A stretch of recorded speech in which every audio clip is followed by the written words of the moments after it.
আমাদের প্রচলিত যে চাষগুলো আমরা করছি তার থেকে যদি কিছুটা এই আগে যেটুকু করছি আমরা মসুর চাষ তার থেকে আরেকটু যদি আমরা বাড়াতে পারি তাহলে আমাদের এই সমস্যাটা অনেকটা ঠিক আছে। এটাই হচ্ছে এই চাষের বা এই প্রকল্পটার মূল উদ্দেশ্য। তো সেটা করতে গিয়ে আমরা যখনই যে কোনো ফসল যখনই আমরা চাষ করি মাঠে, আমাদের প্রথম উদ্দেশ্যটা কি থাকে? সবচেয়ে কম খরচে সবচেয়ে বেশি ফলন, তাই না? যদি আমার ফসল ফলাতে গিয়ে যে পরিমাণ খরচ হয় তার থেকে যে ফসলটা পেলাম সেই ফসলের দাম যদি তার থেকে কম হয় তাহলে নিশ্চয়ই আমরা সেই চাষ করতে যাবো, তাই না? সুতরাং আমাদের চেষ্টা করতে হবে যে খরচটা যথাসম্ভব কমিয়ে ফলনটা যথাসম্ভব আমরা বাড়াবো, এটাই তো আমাদের উদ্দেশ্য। সেইটা করতে গিয়ে ডাল চাষ, এই যে একটা কারণ বললাম যে সরকারিভাবে এটা আমাদের করছে যে যেহেতু আমাদের ফলনটা কম আছে, টোটাল প্রোডাকশনটা আমাদের যেহেতু কম আছে সেটাকে আরো বাড়াতে, ঠিক আছে। এইবারে বাড়াতে গিয়ে আমাদের কিছুটা যে পরিমাণ জায়গায় আমরা চাষ করছি তার থেকে আর একটু বেশি জায়গা আমরা নেব চাষ করার জন্য, কিন্তু সেই জায়গাটা নিতে গিয়ে নতুন জায়গা তো আর আমাদের নেই, তাই না? আমাদের স্বাধীনতার আগে যে পরিমাণ জায়গা ছিল চাষ করার জন্য সেটা একই আছে, বরঞ্চ কিছুটা আরো কমে গেছে, তাই না? বাড়ি ঘর দুয়ার রাস্তাঘাট স্কুল কলেজ এইগুলো তৈরি করতে, তাই না? তাহলে কিন্তু পরোক্ষভাবে দেখুন আবার এই স্বাধীনতার আগে যে কটা মুখ ছিল আমাদের খাবার জন্য, যে কটা পেট ছিল আমাদের ভরানোর জন্য, এখন তার থেকে 4 গুণ হয়ে গেছে, দ্বিগুণ 4 গুণ, তাই তো? সুতরাং আমাদের উপায়টা কি? এই ফলনটা বাড়ানোর, এই 4 গুণ লোকের বা পেটের ভাত জোগাড় করতে হলে আমাদের উপায়টা কি? যেটুকু চাষের জমি আছে তা কিছুটা আমরা করতে পেরেছি। আগে আমাদের একটা জমিতে বছরে একটার বেশি চাষ করা যেত না, আবার কিছু কিছু জমি সারা বছরই পড়ে থাকতো, এবং সেই খাদ্য উপাদান যেগুলো আমরা দিচ্ছি না, অনুখাদ্য, সেইগুলোর যোগান দেওয়ার জন্য ওইটুকু জৈব সার যথেষ্ট নয়।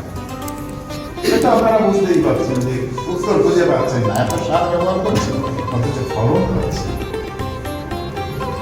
এর উত্তর ওই একটা, জৈব সারটাকে আমাদের উপযুক্ত পরিমাণে ব্যবহার করতেই হবে।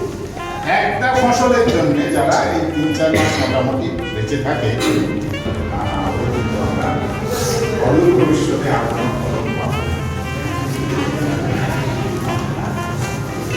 আমরা বিভিন্ন সময় থেকে বুঝতে পারছি। অবশ্যই ব্যবহার করতে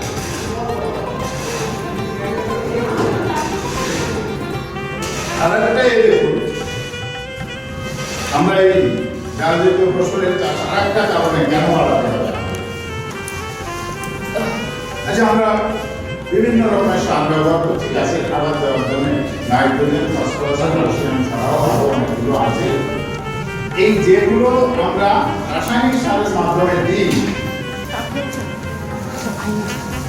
গাছের এইগুলো সবচেয়ে বেশি পরিমাণে লাগে বলে আমরা দিচ্ছি, ঠিক আছে? ধরা যাক এই নাইট্রোজেন সারটা কোত্থেকে আসে? ইউরিয়ার মধ্যে শুধুমাত্র, আর 26-এর জন্য 3-24, আর এই 26-এর জন্য তাহলে একে 2.2 দিয়ে গুণ করুন, যেটা পাবো, এই যে যেটা পাবো এই নাইট্রোজেনের জন্য পুরোটা কিন্তু একবারে ব্যবহার আমরা করব।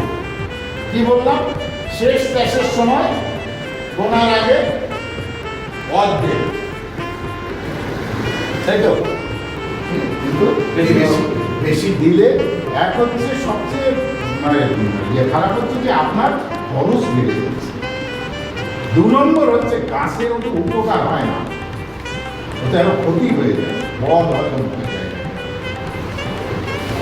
ঠিক আছে, এই একই রকম ভাবে এই যে 26 কেজি, এই যে 8 কেজি পেলাম, 8 কেজি হলো ফসফরাস, একে আপনার গুণ করতে হবে দুষ্টু। আর ওই দুষ্টু মানে ছোটাছুটি করছে মাটির মধ্যে, নাইট্রোজেন ছোটাছুটি করছে, ইউরিয়াটা ছোটাছুটি করতে গাছ ওটাকে ধরে নিচ্ছে গাছের শিকড়, ওই কারণে একবারে সব নেই। কিন্তু এই ফসফরাসটা হচ্ছে ও যখনই মাটির মধ্যে দেন লক সিস্টেম, মানে তালা বলে, এই মাটির মধ্যে যে দানাগুলো আছে মাটির ওরা ওটাকে করে তালা বন্ধ, তালা চাবি দিয়ে আসে।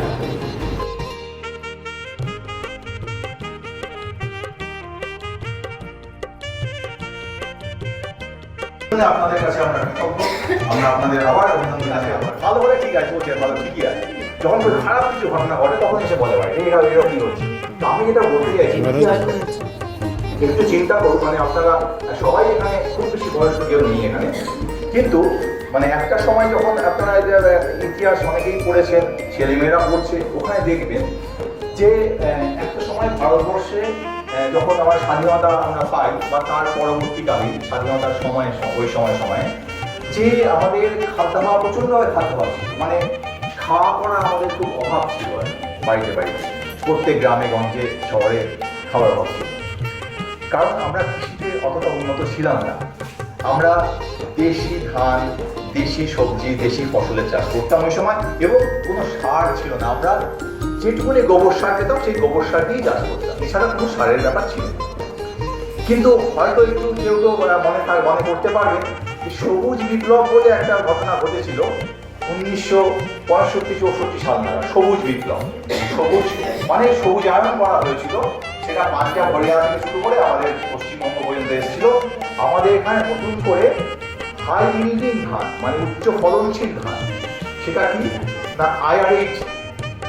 কেউ কি মনে আছে IR8 ধানের কথা? মনে নেই, কারণ আরেকটু আগের দিন ছিল। তো সেই ধান রয়েছিল 1970-72 সাল নাগাদ। তাই কিন্তু আমরা কোনো রাসায়নিক সার ব্যবহার করতাম না, গোবর সারে চাষ করতাম। তো এই যে ইউরিয়া সারের ব্যবহার শুরু হলো, এবং হতে হতে আস্তে আস্তে আমাদের আস্তে আস্তে DAP এলো, 10-26 এলো। এখন ন্যানো ওই ছোট ছোট প্যাকেটে কৌটো সার পাওয়া যাচ্ছে, যেটাকে স্প্রে করছে না। হয়েছে অনেকে বাড়িতে আছে স্প্রে করছে, 19-20 স্প্রে করছে, হ্যাঁ সারে। তো সার স্প্রে করতে তো আমরা 5 বছরেরও কখন দেখি, সার জানি ছড়িয়ে দিতে হয়, DAP ছড়িয়ে দাও, 10 ছড়িয়ে দাও, কিন্তু আমরা স্প্রে করছি। তো আমরা উন্নত হচ্ছি, তাই তো করছি। আবার ধরুন যে এখন যদি আপনাকে বলি যে আপনি আমাকে একটু দেশি টমেটো চারা দেবেন, তো কেউ দিতে পারবে? হ্যাঁ, সব কিন্তু হাইব্রিড হয়ে গেছে, এবং যার জন্যে কাউকে আর ওই বীজ দিয়ে বীজ আর করা যায় না, সব সবজি দিয়ে আপনাদের কিনে আনতে হবে, তাই তো নাকি? আগে যেমন পুরো রাজ্যে দু একটা জিনিস ছাড়া, কিন্তু সাধারণত যে কমার্শিয়াল, যেটা আপনারা মাঠে চাষ করছেন বিক্রি করবেন বলে, সেই সব সবজি কিন্তু আপনারা কিনে আনেন, অর্থাৎ সব হাইব্রিড। কেন হাইব্রিড না? আমাদের ধরুন যে আমাদের যে জনসংখ্যা, সেই জনসংখ্যা দিনকে দিন বাড়ছে। আজকে ভারতবর্ষের জনসংখ্যা 214 কোটির উপরে। স্বাধীনতার সময় কত ছিল? একটা গান মনে আছে, কুড়িরাম কিছুদিন আগে গান করে, স্বাধীনতার কিছু আগে গান করে, গান করেছিল একবার বিজয় দিয়ে না ঘুরে আসি 33 কোটি ভারতবাসী। তো সেই 33 কোটি ছিল 1940 সাল নাগাদ, আজকে সেখানে 214 কোটি। জমি বেড়েছে কি? চাষে বেড়েছে? সব তো যখন দাদুর থেকে বাবার থেকে ছেলেমেয়েরা আসছে, চাষের জমির উপর আমরা বাড়িঘর তৈরি করছি, অর্থাৎ চাষের জমি কমছে, জনসংখ্যা বাড়ছে। অথচ আগে আমরা যা খেতে পেতাম না, তারা কিন্তু মোটামুটি ভালোভাবে খেতে খাওয়া করতে পারছি। তাহলে জমি কমে যাচ্ছে, এদিকে খাওয়ার অভাব হচ্ছে না, তাহলে ফলনটা কোথায় হচ্ছে? ওই জমিতেই বারবার চাষ হচ্ছে, উচ্চ ফলনশীল বীজ পাচ্ছি আমরা, হাইব্রিড বীজ পাচ্ছি আমরা, সবজিতে পুরোপুরি হাইব্রিড হয়ে গিয়েছে। ধানের ক্ষেত্রে এখন উচ্চ ফলনশীল বীজের চাষ করি, এবং এখন ধানের ক্ষেত্রে আমরা হাইব্রিড চাষ করছি কেন করছি? না, যেখানে আমরা দেশি ধানে 9 বস্তা ধান পেতাম সেখানে হাইব্রিড উচ্চ ফলনশীল করে আমরা 18, 15, 20 বস্তা পেতাম, হাইব্রিড করে আমরা 30 বস্তা ধান পাচ্ছি একটা। তাই জন্য তো আমরা সবার মুখে আমরা এবার যখন আমরা মাটি থেকে জলটা তুলছি সেটা মাটির জলের সাথে আমার চলে আসছে এবং ফসলের থেকেও আমরা আমাদের দেহে ঢুকছে, আমার ডাইরেক্ট জল থেকেও আমরা যদি ডাইরেক্ট জল খাই সেই জল থেকেও আমরা আমাদের জমিতে আমাদের দেহে ঢুকছে। এই আসলে ধাতুটা যদি আমাদের শরীরে ঢোকে তাহলে এটা একটা বিশাল ধাতু ধরে বলতে পারি। এটা বিভিন্ন রকম সিমটম আছে, যেমন হাতের তালু বা পায়ের নিচের পাতা, সেটা ওই মাটি যেমন জলের অভাবে ফেটে ফেটে যায় ওই রকম একটা সিমটম হবে।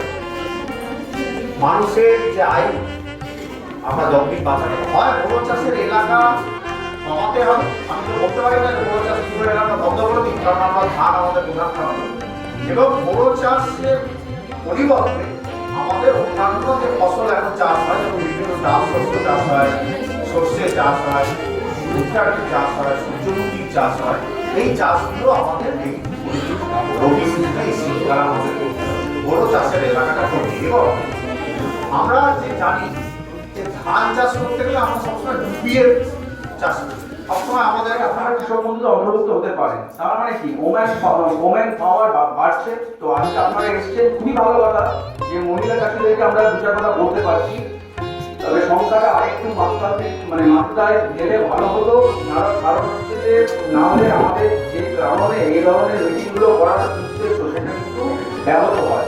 যাই হোক, পরবর্তী বক্তা শ্রী অতীন মোদক এসেছেন। ওনার আবার আরেকটা কাজ আছে আমার ব্লকে, একটু তদন্ত করতে বেরোবে। তো আমি সাহেবকে অনুরোধ করবো অতি অল্প সময় আপনাদের সামনে বিচারটা অবগত।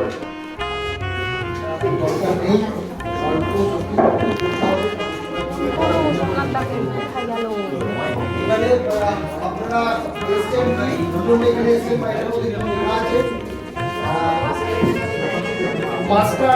ব্যাগগুলো একটু উঁচু করে ধরুন, ব্যাগগুলো একটু উঁচু করে ধরুন। একটা দিন আসছে যে এই জায়গা ছেড়ে আমাদের অন্য জায়গায় চলে যাবে।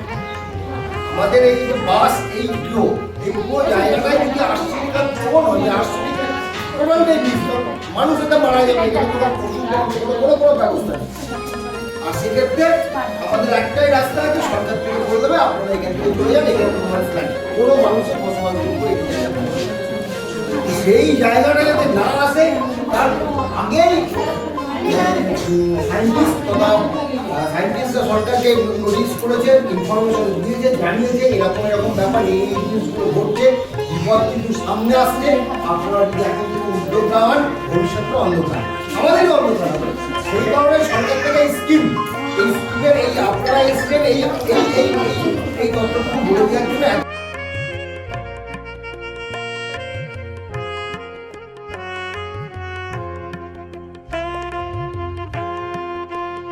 এরকম লোহা একটা ধাতু, তো তামা একটা ধাতু, দস্তা, এগুলো সব ধাতু।